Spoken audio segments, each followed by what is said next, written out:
In this screencast, we'll take a look at some extensions to activity-based costing. In particular, we'll look at the use of ABC to measure customer costs, and also how to use ABC to get a handle on capacity. In our first example, we'll look at a company, Bob's Kitchen Supplies, that currently charges a 15% add-on to the value of orders by customers. This 15% covers the costs of delivery and order processing. It's considering using an activity-based costing system in order to fine-tune these costs. The key problem here is how to allocate overhead costs to customers so as to match the charges with the use of resources. The first part of the problem asks you to determine the amount of the charge for delivery. This is a fairly simple problem. Take the order value, multiply by 15%. So in the case of Mom's, it works out to $7,500, and in the case of Chuck's Crab Shack, it works out to $12,000. To apply ABC in this case, we start by calculating the activity rates. Using the information from the problem, we see the cost for each activity and the budgeted amount of the cost driver. We put this information together in order to calculate the actual rates of $50 per order, $1 per item, and $30 per activity. Once we have the rates, we can now use the amount of activity by each of the customers in order to cost out delivery costs. So let's consider Mom's Restaurant. They used 52 orders at $50 per order for $2,600. Mom's also had 700 items at $1 per item for $700, and 60 deliveries at $30 per delivery for $1,800. And we can see that this will add up to $5,100 of delivery costs charged to Mom's. A similar calculation can be done for Chuck's Crab Shack. Next, we want to look at using ABC to get a handle on the cost of capacity. In particular, we're concerned about how to measure the cost of unused capacity. Capacity is typically a fixed cost. That is, you buy a certain amount of capability for manufacturing. You use up that capability as you manufacture items, but to the extent that you don't manufacture as many items as the plant is capable of manufacturing, you end up with unused capacity.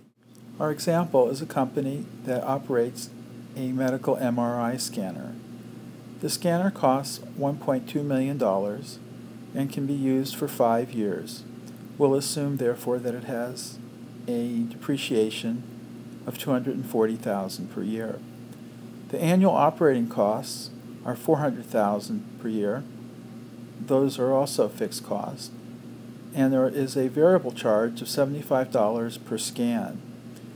You can think of this as the cost of things like film and dyes and other things required to actually operate the MRI procedure.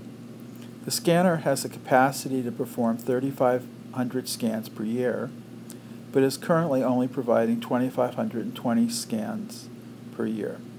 The average revenue per scan is $500. The question is, can we now determine what the cost per scan is? Well, our first calculation, we're going to look at the total cost, which is equal to variable cost plus the two fixed costs, and this works out to $829,000 per year. We're going to divide that by the number of scans that it actually takes per year, and therefore the final cost per scan not the product cost, but the all-in cost is $328.97. So the question is that the right cost? One thing that's obvious is that the fixed costs, the scanner depreciation and the G&A costs, are constant, regardless of whether 2,520 scans are done or the capacity of 3,500 scans are done. What is also obvious is that the fixed cost charge per scan decreases as the number of scans goes up. That means that if the company was able to utilize all available capacity, then the costs would fall substantially. The question is, how can we take account of this unused capacity? Well, one way to think about it is to say, well, what would be the cost per scan, and we'll focus on the fixed costs here, if the company operated at its full capacity? And we see that's $182.86. So we can now think about the 3,500 possible scans being decomposed into 2,520 actual scans and 980 scans that are unused. So we see the 2,520 of used capacity and the 980 of unused capacity. If we then cost that out at the cost per scan of $182.86, we see that the fixed costs for used capacity are $460,000, while the fixed costs for unused capacity, or capacity that's lost, is $179,200. Since capacity really is a function of time, we're going to complicate the example a little bit by assuming the company is located in a ski resort and that it uses most of its capacity during the ski season, while tends to have excess capacity in the off-season. So let's assume the ski season is 5 months long. Then if the company were operating at full capacity, the 3,500 annual capacity times 5/12 of a year results in 1,460 scans during the busy season. Now 2,520 scans were actually performed, 1,460 during the busy season, so 1,060 were done during the off-season. And as we saw in the last slide, 980 scans are available but never used. So one question to ask then is, how do we want to charge the 980 unused scans, and how does that affect the cost per scan? As in the last example, we're going to split up capacity into actually used capacity and excess capacity. During the peak season, the used capacity is $266,971, which represents 1,460 actual scans. During the off-season, 1,060 scans occur, meaning 193,829 of used capacity costs are charged. Now note here, I've charged the excess capacity, in other words, those 980 scans that could occur but don't, to the peak season. And the idea behind that is that the company buys that capacity in order to serve its customers during the peak season. But a consequence of buying the extra capacity is that during the off-season, the capacity is not used.